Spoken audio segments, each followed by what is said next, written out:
বাঞ্ছাকল্পতরুভ্যশ্চ কৃপাসিন্ধুভ্যেব চ পতিতানাং পাবনেভ্যো বৈষ্ণবেভ্যো নমো নমঃ। গ্রন্থপাঠ চ্যানেলে আপনাদের সবাইকে সুস্বাগতম। সবার চরণে রইল এই অধমের সশ্রদ্ধ প্রণাম। প্রাচীন গ্রন্থ হতে পাঠ কেমন লাগছে মতামত জানাবেন। ভালো লাগলে অন্যের মধ্যে শেয়ার করবেন এবং আমাকে উৎসাহ দেবেন।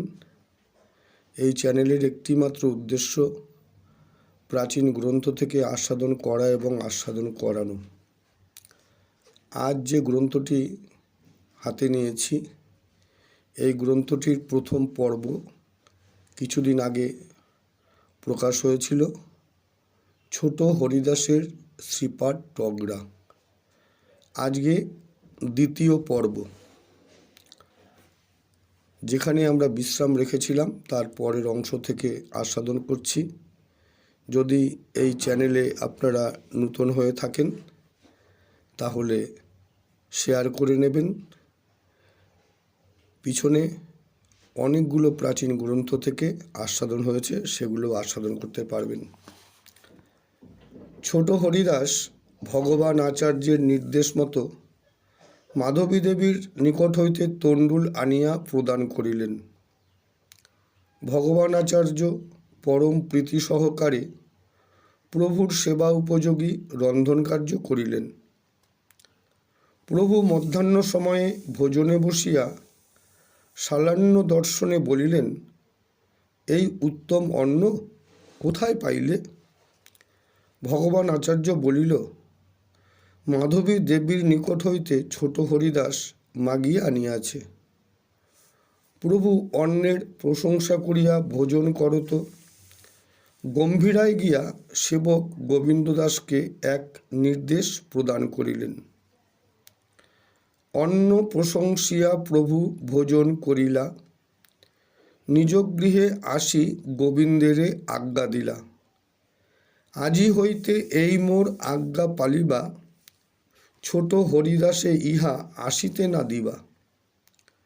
দ্বার মানা হইল হরিদাস দুঃখী হইল মনে, কি লাগিয়া দ্বার মানা কেহ নাহি জানে।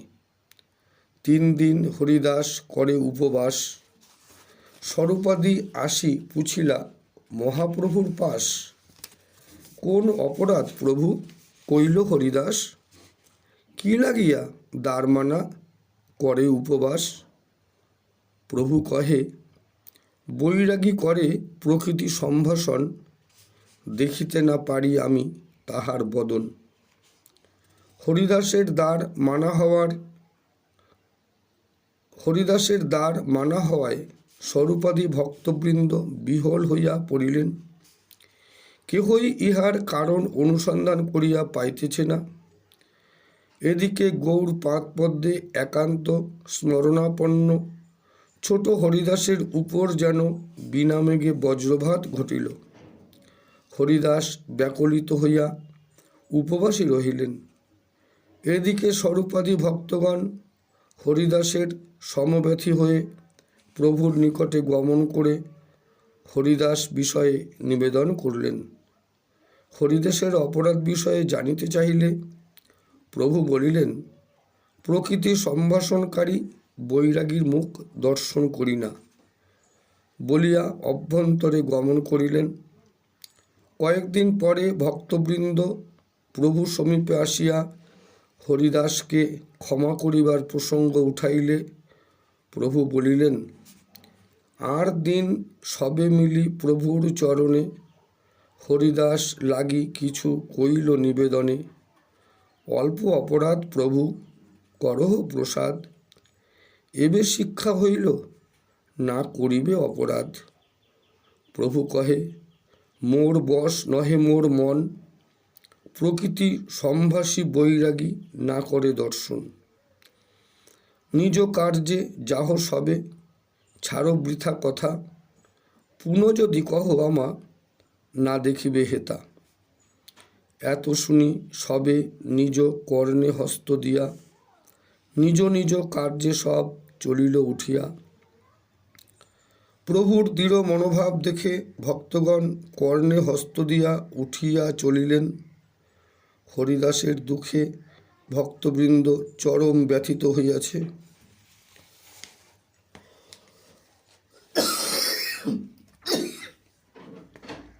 প্রভুকে কোন রকম প্রসন্ন করা যাইতেছে না। শেষে পরমানন্দ পুরী সমীপে গমন করিয়া সমস্ত নিবেদন করত প্রভুকে প্রসন্ন করিবার জন্য আবেদন করিলেন। একদা পরমানন্দ পুরী প্রভুর সমীপে আসিয়া হরিদাস বিষয়ে বলিলে প্রভু বলিলেন, শুনি মহাপ্রভু কহে, শুনহ গোসাই, সব বৈষ্ণব লইয়া তুমি রহ এই ঠাই। মোরে আজ্ঞা দেহ, মুই যাও আলালনাথ, একেলা রহিব তথা গোবিন্দ মাত্র সাথ। এত বলি প্রভু গোবিন্দের বোলাইলা,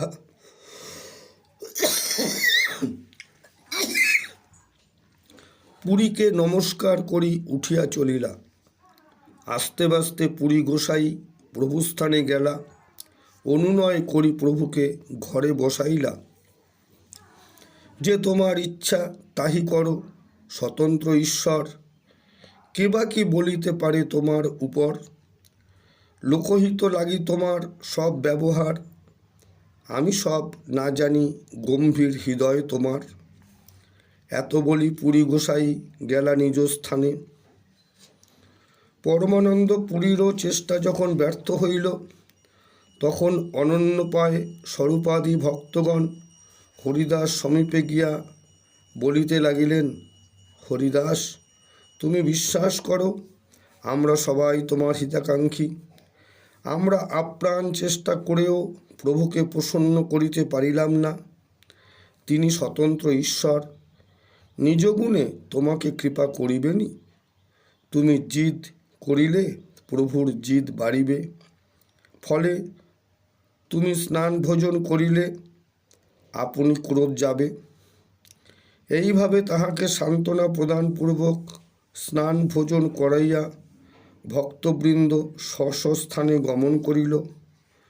হরিদাস প্রভুর কৃপাপ্রার্থী হয়ে কালাতিপাত করিতেছেন।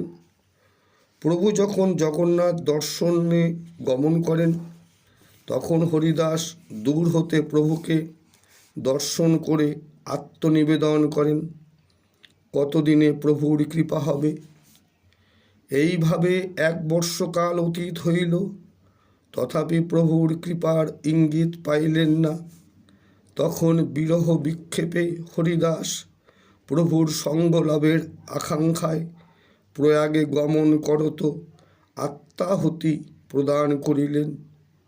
এই মতো হরিদাসের 1 বৎসর গেল, তবু মহাপ্রভুর মনে প্রসাদ নহিল। রাত্রি অবশেষে প্রভুরে দণ্ডবৎ হইয়া প্রয়াগেতে গেল, কারে কিছু না বলিয়া। প্রভুপাদ প্রাপ্তি লাগি সংকল্প করিল, ত্রিবেণী প্রবেশ করি প্রাণ ছাড়িল। সেই ক্ষণে দিব্যদেহে প্রভু স্থানে আইলা, প্রভু কৃপা পাইয়া অন্তর্ধানেই রহিলা। গন্ধর্বের দেহে গান করে অন্তর্ধানে, রাত্রে প্রভুরে শুনায় গীত অন্য নাহি শুনে। একদিন মহাপ্রভু পুছিলা ভক্তগণে, হরিদাস কাহা, তারে আনহ এখানে। সবে কহে হরিদাস বর্ষ পূর্ণ দিনে, রাত্রে উঠি কাহা গেলা কেহ নাহি জানে। শুনি মহাপ্রভু ঈষৎ হাসিয়া রহিলা, সব ভক্তগণ মনে বিস্ময় হইলা। ভক্তবৎসল গৌর সুন্দরের লীলা বৈচিত্র্যের ভাব উদ্ঘাটন বৈচিত্র্যময়। যিনি ভক্তকে এতাদৃশ দণ্ড দিলেন, যাহা সমস্ত ভক্ত সমাজ, এমনকি গুরু পরমানন্দ পুরীর অনুরোধ তাহাকে প্রসন্ন করিতে পারিল না। কিন্তু তিনি আবার দণ্ডিত ভক্তকে আহ্বান করিতেছেন, ইহাই ছোট হরিদাসের গৌর প্রেম ও বৈচিত্র্যের চরম বৈশিষ্ট্য। হরিদাস বর্ষপূর্ণ দিনে নিশাভাগে গমন করত।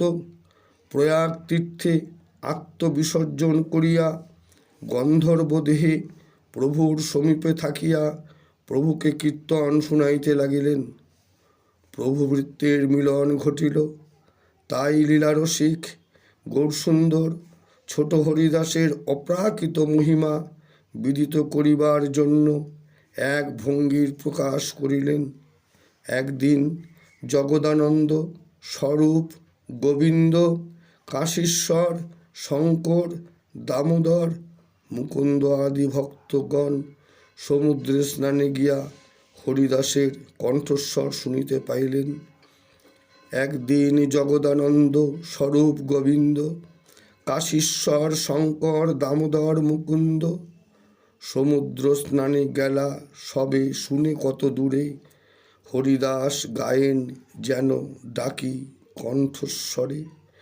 মনুষ্য না দেখে মধুর গীত মাত্র শুনে গোবিন্দাদি মিলি সবে কইল অনুমানে।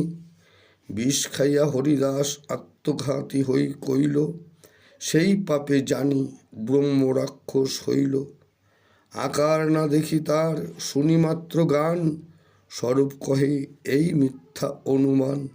আজন্ম কৃষ্ণ কীর্তন প্রভুর সেবন, প্রভুর কৃপা পাত্র আর ক্ষেত্রের মরণ। দুর্গতি না হয় তার সদ্গতি সে হয়, মহাপ্রভুর ভঙ্গি এই পাছে জানিবে নিশ্চয়। হরিদাসের কণ্ঠস্বর শুনিয়া সকলে ভাবিলেন অপঘাত মৃত্যুর কারণে ব্রহ্ম রাক্ষস রূপ ধারণে কীর্তন করিতেছে। কিন্তু মহাপ্রভুর অন্তরঙ্গ পার্ষদ স্বরূপ দামোদর কহিলেন যে আজন্ম শ্রীকৃষ্ণ কীর্তনকারী প্রভুর প্রিয়পাত্র হরিদাসের অসদ্গতি হইতে পারে না। হরিদাসের অন্তর্ধান বিষয়ক বর্ণন যথা: প্রয়াগ হইতে এক বৈষ্ণব নবদ্বীপ আইলা, হরিদাসের বার্তাতেহ সবারে কহিলা, জৈছে সংকল্প তৈছে ত্রিবেণী প্রবেশিলা, শুনি শ্রীবাস আদি মনে বিস্ময় হইলা। এদিকে প্রয়াগ হইতে এক বৈষ্ণব নবদ্বীপে আসিয়া ছোট হরিদাসের অন্তর্ধান রহস্যাদি বলিলে শ্রীবাস আদি ভক্তগণ মহা বিস্মিত হইলেন। তারপর বর্ষান্তরে শিবানন্দাদি ভক্তগণ নীলাচলে প্রভুর সমীপে আসিলেন। সে সময় শ্রীবাস পণ্ডিত হরিদাস কাহা এই বাক্য প্রভুর চরণে নিবেদন করিলে প্রভু বলিলেন, সকর্ম ফলভাগ পুমান। প্রভুর মুখে শ্রীবাস পণ্ডিত এই বাক্য শুনিয়া ছোট হরিদাসের অপ্রকট রহস্য, যাহা প্রয়াগ হইতে আগত বৈষ্ণবমুখে শুনিয়াছিলেন, তাহা সমস্ত শ্রীবাস প্রভু সমীপে নিবেদন করিলেন। তবে শ্রীনিবাস তার বৃত্তান্ত কহিলা, জৈছে সংকল্প করি ত্রিবেণী প্রবেশিলা, শুনি প্রভু হাসি কহে সুপ্রসন্ন চিত্ত, প্রকৃতি দর্শন কইলে এই প্রায়শ্চিত্ত, স্বরূপাদি মিলি তবে বিচার করিলা, ত্রিবেণী প্রভাবে হরিদাস প্রভু পদ পাইলা। শ্রীমন মহাপ্রভুর হরিদাস বর্জন লীলা বৈচিত্র্য মূল্যায়নে শ্রীল কৃষ্ণদাস কবিরাজ গোস্বামী শ্রী চৈতন্য চরিতামৃতের 2য় পরিচ্ছেদের শেষাংশে মন্তব্য করিয়াছেন যে, এই মতো লীলা করে শচীর নন্দন, যাহার শ্রবণে ভক্তের জুড়ায় কর্ণমন, আপন কারুণ্য লোকে বৈরাগ্য শিক্ষণ, স্বভক্তের গায়ে অনুরাগ প্রকটীকরণ। তীর্থের মহিমা নিজ ভক্তে আত্মসাৎ, এক লীলায় করে প্রভু কার্য 5-7। মধুর চৈতন্য লীলা সমুদ্র গম্ভীর, লোকে নাহি বুঝে, বুঝে যেই ভক্ত ধীর। ছোট হরিদাসের শ্রীপাঠ টগরা গ্রন্থটির দ্বিতীয় পর্ব এখানে বিশ্রাম দিলাম। আমরা তৃতীয় পর্বে এই গ্রন্থটির শেষাংশ আস্বাদন করব এই আশা রাখছি। পাঠে ভুল ভ্রান্তি ত্রুটি বিচ্যুতি আপনারা নিজ গুণে ক্ষমা করে দেবেন। যদি ভালো লাগে অন্যের মধ্যে শেয়ার করবেন, লাইক করবেন, কমেন্টস করবেন। শ্রী গুরু প্রেমানন্দে নিতাই গৌর সীতানাথ হরি হরি বল। শ্রী শ্রী রাধা শ্যাম সুন্দর জিউ প্রেমানন্দে হরি হরি বল। সাধু গুরু বৈষ্ণব প্রেমানন্দে হরি হরি বল।